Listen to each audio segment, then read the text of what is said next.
'cause this is Five Nights at Freddy's. Freddy's.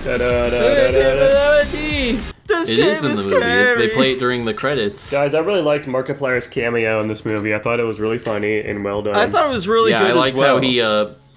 I liked how they zoomed into a full body shot and then he just dropped his pants and started jerking off into Chica's mouth. That was really He funny. was just moaning. Yeah, that caught me off guard. And then when he came, it did the sound. I like the part where Matt Pat had a theory about how he could make Freddy Fazbear come all over his face. Mm-hmm. That was my favorite theory. If he tugged the bear hard enough, he'd get a reward. He was wrong. He got eaten. If you fucked the animatronics, would it count as pedophilia? Yes. Yeah, I think so. And bestiality, maybe. Yeah, Okay. and bestiality. Crazy. And you would automatically be a furry. Tanichi, do you think that Freddy Fazbear is cut? Definitely uncut. I've seen too much What do art. you mean? Dude, there's no fucking way. Freddy Fazbear is a Jew through and through, dude. He is circumcised for sure. That motherfucker goes to temple. He eats latkes. Freddy Fazbear is 100% circumcised. It is not true. He is the most uncut thing I've ever imagined. That's just because furries like drawing fucking dicks with foreskin, man. What's up with that? That is why. That is why I think he's uncut. Why? Furries are freaks. Wait, did you see this one, Tanishi? I did. It got posted last night on Twitter, so I watched it. Speaking of which, Jackson, would you like to talk about this movie for us? To give us a little summary Oh, of yeah, it? by the way, audience of this podcast, we're talking about the Five Nights at Freddy's movie. The one that just came out. We watched it on the opening day, I think. Maybe a day after. It was a day remember. before, actually. We watched it the day before, like, officially came out. Well, there we go. I don't know how we did it, man. We snuck in. Paid off Anyways. Matt Pat.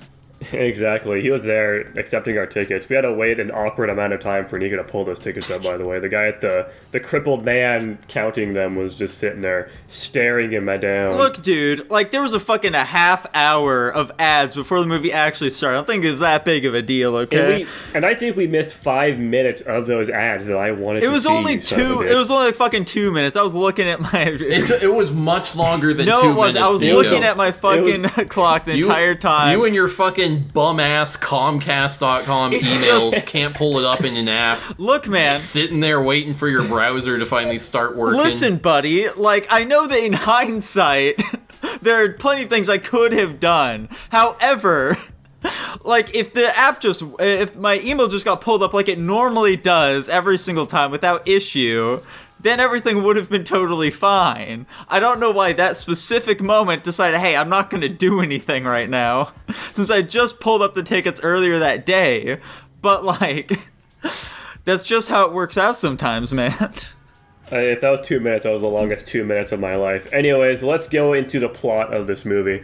So basically, we've got our main character, Mike Schmidt, and he spends 5 nights at Freddy's. All right, guys, what do we think of this movie overall? Hang on, Jack, just give us the actual plot synopsis. But that's what happens. Anyways, we've got Mike Schmidt. He was previously working as a security guard. He beat the shit out of some guy, and then needed a new job. So he starts another job as a security guard, except for, Freddy Fazbear's Pizzeria. He's got a sister. He needs to take care of her because his fucking parents died and his brother got kidnapped. And he needs the money so that his aunt doesn't take his sister from him. So that's why he gets this job at this rundown pizza place. And then a hilarity ensues. We've got the animatronics. We've got the cop. We've got Michael Afton. We don't have Michael Afton. We've got William Afton. Who's Mike? Nico, how hot was the lady cop? Does she make you want to sing Mrs. Officer by Lil Wayne? She was okay. Okay. Anyways, yeah, so I'm doing a horrible job explaining the actual plot of this movie. But basically, Mike Schmidt is trying to find out who stole his brother, basically, as a child. And that's basically it. That's the movie. Hijinks ensue. Yeah. If anyone wanted an in-depth explanation of what the FNAF movie was all about, you have it, okay? To be fair, it is like it's in. Go watch it, you bum ass dog ass bum ass dogs. Yeah, I don't want to go in all the stupid fucking details. Oh yeah, they had a cute little pillow party. No, I don't fucking care. Matt Pat was in it. That was my favorite part of the movie, where he walks up to the villains having a little chat, and he slams his game theorist cock right down on the table. I think this movie was an exercise in pointlessness overall. Nothing really amounts to anything. It's pretty stupid and boring throughout a lot of it for me. Much like The Descent, I think once it stops being just a strict horror movie, it gets much worse. This movie... I don't think it's ever really a strict horror movie is the thing, though. This movie was never scary. It was always, like, funny. Like, even when... I think the most brutal scenes were, you know, when the fucking people broke in... that shit wasn't scary at all. That was just goofy. Yeah, I think it was like the lighting, everything was too bright. That was absolutely one of my big complaints about this. This movie was way too fucking bright. Yeah, for like some I think they did a really good job with the set overall. Like recreating the pizzeria was really well done, and the animatronics. Yeah, the animatronics looked great. But like holy shit, yeah, no, the lighting definitely didn't do it any justice. People are constantly talking about it. You know, probably not needing PG-13, or like it would have improved itself if it had less restrictions. It could have been an R. Obviously, they can't do that because like 99% of the FNAF audience is fucking 10-year-olds. Dude, I would have fucking loved it if this movie was rated R, though, because you know the kids still would have begged and screamed at their parents to let them go see the movie, and we would have gone there. The place would have been packed with kids, and they would have fucking been screaming and crying at the scary animatronics. Yeah, like FNAF as a concept is so fucked up. Like, it's literally some dude went and like mass murdered a bunch of kids and stuffed them into fucking animatronics that are now murdering people. It's fucked up, you know. It's brutal shit. I really don't think that they should have went PG-13 because they restricted them so much. It felt like I was watching like a Nickelodeon's movie a lot of the time. Like it felt like it had to restrain themselves a lot. Even with the fucking scenes that were supposed to be really brutal, like the chick being bit in half. I just thought it was kind of funny. Yeah. Mostly, I couldn't take anything seriously, really. Also, like, the fucking weird thing that they do with, like, the Freddy mask or whatever, where it's got just saw blades all over inside of it, and they're, like, slowly putting on people's faces and shit. That felt really weird and out of nowhere. Like, yeah. Why are they doing that? What's the point in that? To that one, I'm gonna go with game theory. Game theory, boys. You guys like game theory? Yeah. Actually, it wasn't game theory. It was film theory. It was when they were breaking down the trailer for the movie like a month ago. If you guys know much about the lore, there's Remnant, FNAF goo, if you will. I think Remnant's fucking stupid. Yeah, I'm not a fan of it either. I don't think it's real, and it shouldn't be a part of this movie. Alas. It is. I'm pretty sure that's just supposed to be like an efficient way of getting a remnant out of something, because it's like the traumatic experience mixed with, you know, what's going on is how you get remnant. So I'm pretty sure it's just like an efficient way of getting a lot of remnant out of somebody is the purpose of it. Okay. Because like the whole point of the fucking security job, like obviously the point of them just going in to be like night security is fucking stupid, but like that's not the point. The whole point is these, you know, William Afton's hiring people to go work at this pizzeria so he can fucking kill them. That's like the whole point of it, is to like capture them and then harvest remnant from them or whatever. Because we don't know what the fuck he's doing, because he hasn't told us anything. The villain's motivations in this movie are fucking horrible. They're like, basically non-existent. The way he likes killing kids. What do you mean? Yeah, the way they portray Afton in this is like the worst interpretation I think that a lot of FNAF fans will come up with, where it's just like, he's an evil guy who likes killing children. It's like, there's no humanity behind it at all. He doesn't have like any actual reasons. He's just crazy. Yeah, there was a lot more nuance with his character in the actual games and stuff, and they kind of fucking like character suicide him in this movie, which is weird because I don't know if it's like just like an us thing, like we just don't get it. But I'm seeing a lot of FNAF people really excited and like happy about this movie, but they completely fucking just murdered William Afton's character. And obviously, he's an irredeemable, horrible human being.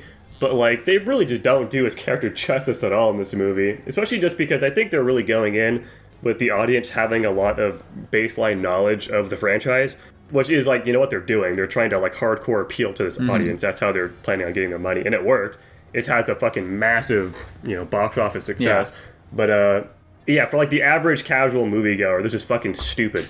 Like, as a FNAF guy, I know this stuff. I know generally what's going on, but the movie does a horrible job explaining it to newcomers. Like, this is a horrible way to get into the franchise. Yeah, I mean, like, even as someone who's, like, consumed a bunch of, like, the FNAF lore and shit like that, I feel like from that perspective, as well as just from, like, a general audience member, I think that it fails in, like, both regards, where it's, like, it's not really succeeding for either of these groups of people. Mm-hmm. However, I will say, to give the movie credit, on one, like, kind of spooky part, okay? There was one part of this movie that actually did creep me out a little bit. When Afton is initially revealed and he's in that fucking spring lock suit, he was, like, all hunched over and shit, I did find that moment to actually be genuinely a little unsettling, you know? Oh, I thought it was goofy, personally. It fairly quickly became very goofy when he was, like, you know, walking around stabbing and shit like that, and, like, you know, getting... Yeah, when he pulled out a knife, I just could not think anything that was happening to him. I was like, what the fuck is going on? Like, once all that shit started happening, yes, I do think that it was dumb. But, like, the initial reveal of him I thought was cool. I thought our main character gave a good performance. Yeah, I think so as well. Yeah, I think the sister did a fucking horrible job. She was horrendous. But... Yeah, the main character did a pretty solid job. Everybody else was relatively serviceable. Yeah. I think, honestly, the fucking, one character I thought did a pretty good job was the babysitter. I can't remember her name. But she really just seemed like a person. I don't know how to describe it. But, like, she seems like somebody I know in real life, and they didn't seem like an actor. They just felt like a person. I don't fucking know, man. I think it's like the whole point of like doing a good performance. She had a pretty minor role generally, but like I don't know how to describe it, man. Yeah, I can definitely also, see the that. main guy was the kid from Zathura. Whoa! And also Bridge to Terabithia. Click here on screen to go and watch our Zathura review as well as our Bridge to Terabithia one. They'll be playing simultaneously if you click that little button on screen right now. Right now, click it. Click the screen rapidly. Unless you're not on YouTube. The button I'm referring to is the refresh button. Go up there and start rapidly clicking it. But yeah, overall for me, like, fucking... I don't really know how much more I really have to say about this movie. I liked seeing MatPat. When I saw him, I pointed at the screen and I laughed. I clapped my hands really hard. I was so excited when he said, that's just a theory. Also, we've been clowning on it, by the way, about the Markiplier cameo. Allegedly, he was actually supposed to be in this movie. He was supposed to play that security guard at the very beginning of the film who gets immediately killed. But he just didn't have the time for it, so he didn't do it. Tragic. Yeah. Well, Tanner, do you have any more thoughts on this film? You didn't really say too much about it. No, I think I've said pretty much all my thoughts on it, to be honest. Sounds good to me. Tanichi, how about you? Dude, I played 2 FNAF games. I watched a MatPat video here and there. The movie was, you know, from an outside perspective, who knew nothing about FNAF lore, I got lost on day 3. That's perfectly fine, dude. We definitely want to hear that sort of perspective here. Yeah, day 3 was the day that I was like, all right, all this shit's goofy. All right, how about some positives? I thought the animatronics looked really good. I thought they were gonna look shit, like Chuck E. Cheese, like the really stiff. But I was like, wow, they actually.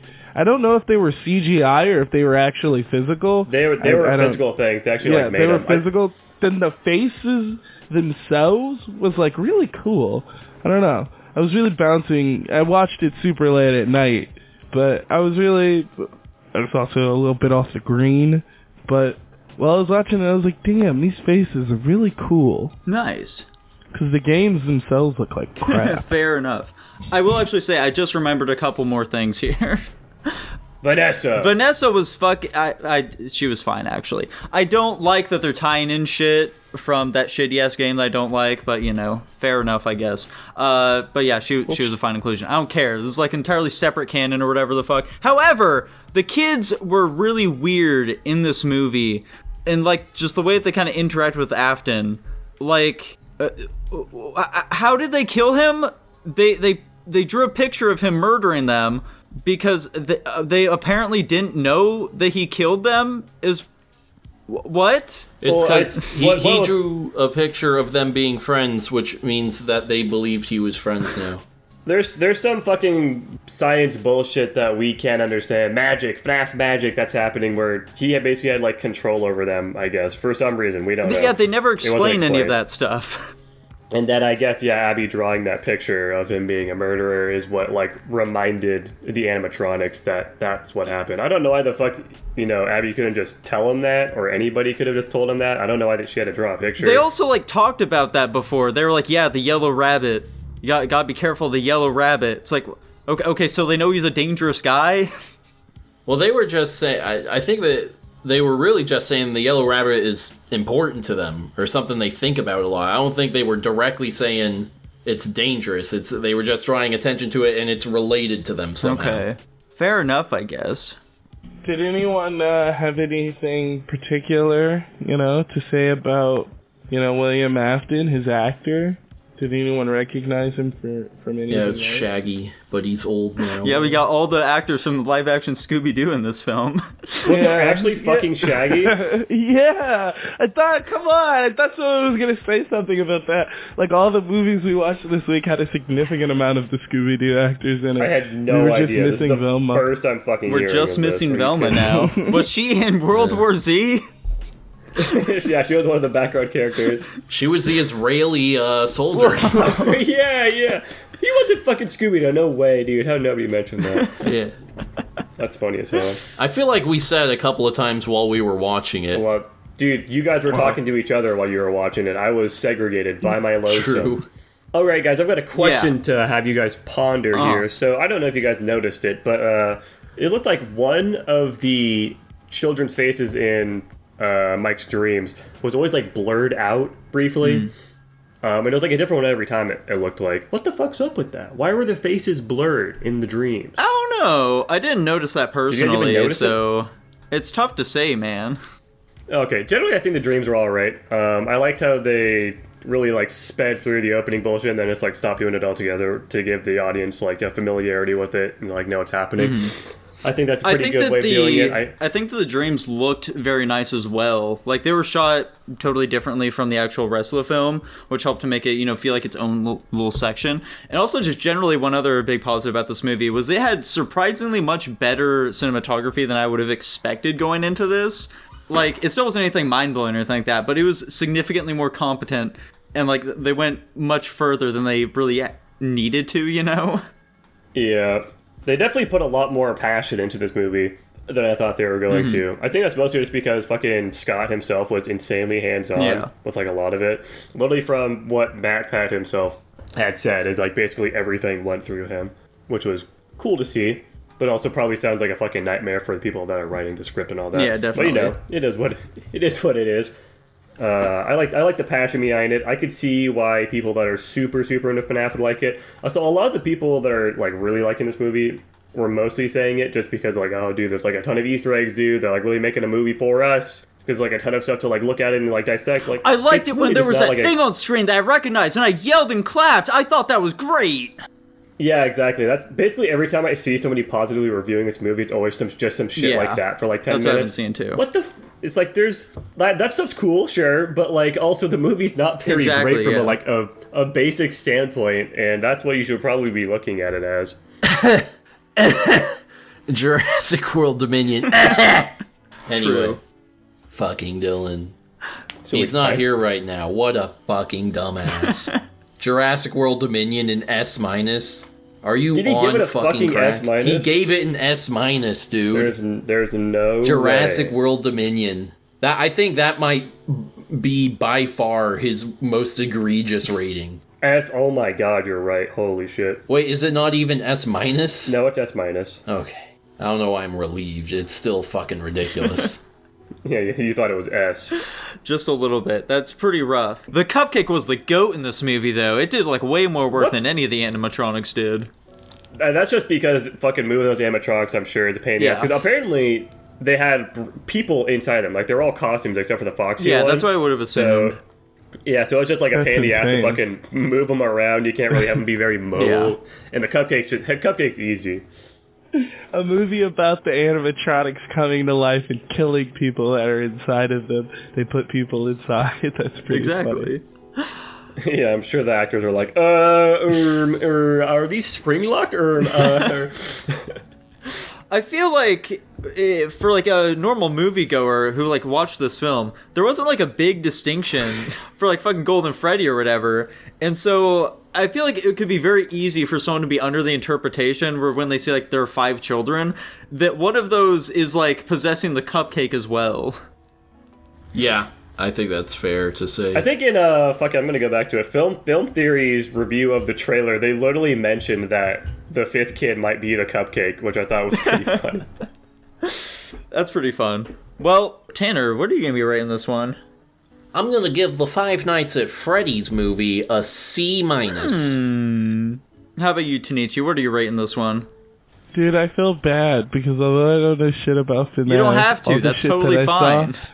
All the shit that I saw, like I don't know, all the people being like, this movie is for us. I don't know. It kind of made me feel good. Like, yeah, good job. You got a movie for you. Like this again. Fuck this them like though, Tanichi. shitty... What are you rating it? Yeah, I know. You shouldn't feel bad, Tanichi. We're gonna watch 12 Years a Slave and give it a D for being unrealistic. But see, that's the thing. If they're realistic with slavery, then it's like it's got to be good, you know. It has to be good. I want to see them bleed.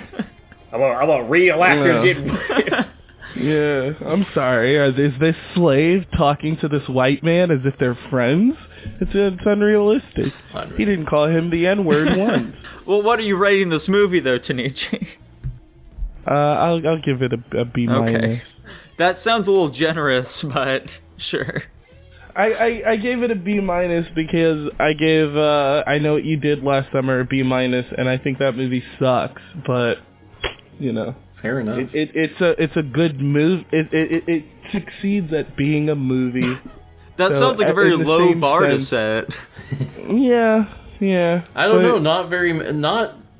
Not every movie we've seen succeeds at being a movie. And somehow they get good ratings. But I think I'm on scale here. But Tanichi, your scale is like, if you just succeed at being a movie, you get B minus. What's everything below that?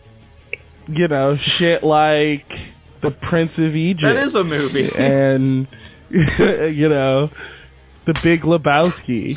Things like that. That's what's below it. Those aren't movies. Only those. Those are. Who let Tanichi cook? Yeah, those are offenses. Okay. I would say. I'm giving this movie a C minus as well. How about you, Jackson?